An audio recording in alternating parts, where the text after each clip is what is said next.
फिल्में तो पहली मेजर फिल्म मैंने सुधीर मिश्रा की थी इस रात की सुबह नहीं, वो तो काफी पहले ही की थी। तो फिल्में तो मैं कर रहा था, बट बीच बीच में सुभाष घई साहब की ताल कर ली, लेकिन बीच में, लेकिन इस रात की सुबह नहीं में अच्छा मेजर रोल था। अब चूंकि वो सब लोग थिएटर से थे, निर्मल पांडे, आशीष विद्यार्थी और सुधीर मिश्रा, वो भी जानते थे दिल्ली से। लेकिन ऑफिस के बाद जब मैं टेलीविजन के लिए थोड़ा सा ये सोचा कि ये डेली सोप नहीं होंगे, तो फिर अपने आप ये कमर्शियल फिल्में आना शुरू हुई, जिसमें अपना wanted, Dabangg 2, Ready, Singh is king, ये सब फिल्में आनी शुरू हुई। तो ऑटोमेटिकली और एक्टर को तो एक्ट करना है, और एक दूसरा वेन्यू था एड फिल्म का, कमर्शियल्स का, जो शुरू से, जो कि कभी भी मैंने एक्सपेक्ट नहीं किया था। क्योंकि पहली बार जब मुझे बोला गया था तो मैंने कहा कि अरे एड फिल्म और मैं, क्योंकि हमारे दिमाग में तो वही सिचुएशन थी, एड फिल्म तो मॉडल्स करते थे, देख जैम या फिर वो रेड एंड व्हाइट पीने वालों की बात ही कूल है, कुछ और है, वो टॉल एंड हैंडसम। तो बट उसके अंदर भी ट्रेंड चेंज हुआ,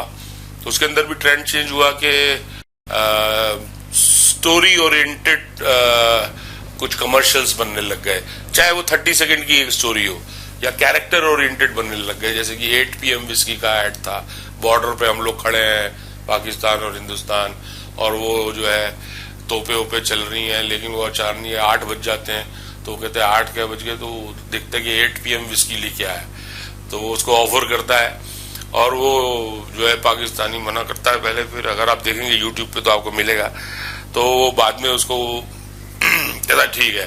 तो अल्टीमेटली उस एड का विस्की का एड था, बट मैसेज ये था कि मतलब बॉर्डर्स भी तोड़ दिए जा सकते हैं, दोस्ती में इतना दम है। तो उस तरह के एड फिल्म्स का एवेन्यू था, फिर ये कमर्शियल फिल्मों का एवेन्यू था, तो वो चलता रहा, अभी भी चल रहा है वो। तो अब एक्टर है, एक्टिंग के अलावा तो कुछ आता नहीं है, तो अभी फिल्में चल रही हैं और कमर्शियल्स चल रहे हैं, और होपफुली अगर टेलीविजन में कुछ अच्छा ऑफर होता है तो वो करेंगे। देखिए एज एन एक्टर तो आपकी जो है, आपने जैसे कहा कि भूख तो कभी मरती नहीं है, और चूंकि इंडस्ट्री में एक ट्रेंड है ब्रांड कर देने का, जैसे कि आप मेरा वेट भी है और एक इमेज बन गई है, लोग देखना उसी तरह से पसंद करते हैं, प्रोड्यूसर्स भी उसी तरह से, अरे यार ये फनी रोल है यार, मनोज पावा को बुलाओ। बट एज एन एक्टर तो आप हमेशा सोचते हैं कि यार कुछ डिफरेंट करने को मिले, कुछ अलग किस्म का रोल करने को मिले। अब उसके लिए क्या होता है कि जब आपको उस तरह से बाहर से ऑफर नहीं आती, काम तो आपको करना ही है, घर भी चलाना है कि नहीं। ये भी नहीं कर सकते कि नहीं भाई अब मैं कॉमेडी रोल नहीं करूंगा जब तक सीरियस नहीं आएगा, तो फिर भांडे बिक जाएंगे, है ना। गाड़ी कैसे चलेगी, है ना, फ्लैट है बॉम्बे में जैसे रहना है, तो वो तो करते रहना पड़ेगा। उसके अलावा तलाश हमेशा ढूंढ एक रहेगी कि अच्छा रोल कहीं से मिले। उसके अलावा उसका जो सेटिस्फेक्शन के लिए हमने थिएटर करना शुरू किया दोबारा से। एक बार हम लोगों नसीर साहब के साथ एक बार पार्टी में मिले, तो उन्होंने पूछा कि भाई कैसा चल रहा है। मैंने कहा सर अच्छा चल रहा है, पैसे वैसों की कोई कमी नहीं है, कमा रहा हूँ, मजा नहीं आ रहा है। तो उन्होंने मुझसे कहा कि थिएटर करो, पैसे कमाने के लिए तो तुम्हें फिल्में करनी ही पड़ेंगी, तुम्हारे को जिस तरह के रोल ऑफर होते हैं वो तो करने ही पड़ेंगे, टाइप्ड, कोई अलग से तो आएगा नहीं कि नहीं मैं तुम्हारे को बिल्कुल डिफरेंट कैरेक्टर देता हूं। तो थिएटर करो ताकि आपके अंदर का एक एक्टर जो है वो फ्रेश रहे, जिंदा रहे और सेटिस्फेक्शन रहे कुछ डिफरेंट कैरेक्टर करके। तो उस दिन से मैंने उनका ग्रुप ज्वाइन कर लिया, उनके साथ अब इस बात को तो 7-8 साल हो गए, और उनके साथ फिर मैंने 2 प्लेस किए, इसमें चुगताई की कहानियां की, और कथा कोलाज एक वो प्रोडक्शन करते हैं उसमें एक प्ले किया, शतरंज की खिलाड़ी। तो वो भूख वहां थोड़ी सेटिस्फाइड हो रही है। और दूसरा फिर अभी हमने अपना ग्रुप खोला है कोपल प्रोडक्शंस। हाँ, तो कोपल का जन्म इस तरह से हुआ कि जब बच्चों ने इच्छा जाहिर की कि हम इसी लाइन में आना चाहते हैं, तो मैंने उनको कहा कि फिर जो है पढ़ाई करनी पड़ेगी, क्योंकि क्या है कि आजकल जो नॉर्म है कि भाई अच्छे दिखते हो, अच्छी दिखती हो, एक्टिंग क्यों नहीं कर लेती। लेकिन एक्टिंग ऐसे नहीं हो जाती है। It is a very difficult craft. Doctor बनने के लिए एक आदमी 5 साल MBBS करता है, फिर कहीं पे असिस्टेंट लगता है, और उसके बाद कहीं जाके 10 साल के बाद कहीं वो ट्रेंड होता है। इंजीनियर का भी ऐसे होता है, कारपेंटर भी ट्रेनिंग लेता है। तो एक्टर को भी मेरे हिसाब से इसी तरह की एक प्रॉपर ट्रेनिंग की जरूरत होनी चाहिए, जो हमेशा मैं बोलता हूँ यंगस्टर्स को। तो मैंने अपने बच्चों को भी यही कहा, तो उन्होंने ढूंढा। MS यूनिवर्सिटी बड़ौदा में है, जो कि एक फैकल्टी है, उनकी बहुत सारी फैकल्टी है, फाइन आर्ट्स की फैकल्टी है, परफॉर्मिंग आर्ट, जहां से उन्होंने ग्रेजुएशन किया ड्रामेटिक्स में।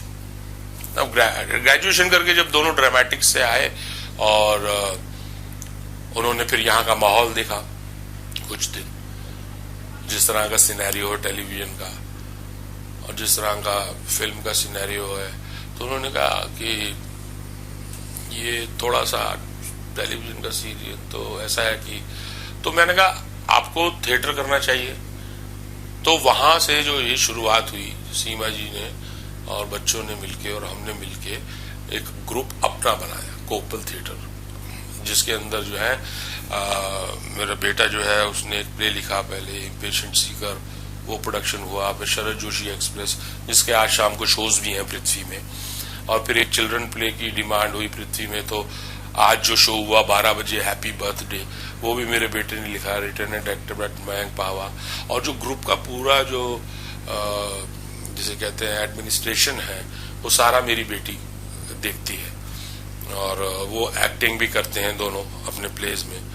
तो इस तरह से उसमें फिर जो है हमने एक बड़ा प्रोडक्शन भी किया, जिसमें जो कि भीष्मोत्सव, जो सीमा ने डायरेक्ट किया, जिसमें नसीर साहब, रत्ना जी, हिबा, मैं, हम लोग एक एक कहानियां करते हैं, भीष्म सानी जी की 5 कहानियां। तो इस तरह से पिछले 1.5-2 साल से हम लोग ये ग्रुप चला रहे हैं, और मतलब मैं क्या, मोस्टली बच्चे ही चला रहे हैं। और तो फिर कोई जरूरत ही नहीं महसूस होती बाहर कहीं इधर उधर काम करने की, क्योंकि अपना ग्रुप चल रहा है, थिएटर चल रहा है, और बड़े मजे से, और रियाज भी हो रहा है उनका कि आगे चल के अगर वो फिल्म्स में और इधर काम कहीं मौका मिलता है, तो ये उनके लिए रियाज है। जो पढ़ के आए हैं वहां से उसको अप्लाई कर रहे हैं, और प्रैक्टिकली जो प्रॉब्लम्स आती हैं, क्योंकि कहीं से भी आप डिग्री लेके पढ़ के आएंगे, लेकिन जब आप फील्ड में उतरते हैं तो प्रैक्टिकल जो एक्सपीरियंस होता है वो ज्यादा इंपॉर्टेंट होता है कि आप अप्लाई करते हैं। तो अब वो कर रहे हैं, और पूरा हमारा परिवार इसी में लगा हुआ है।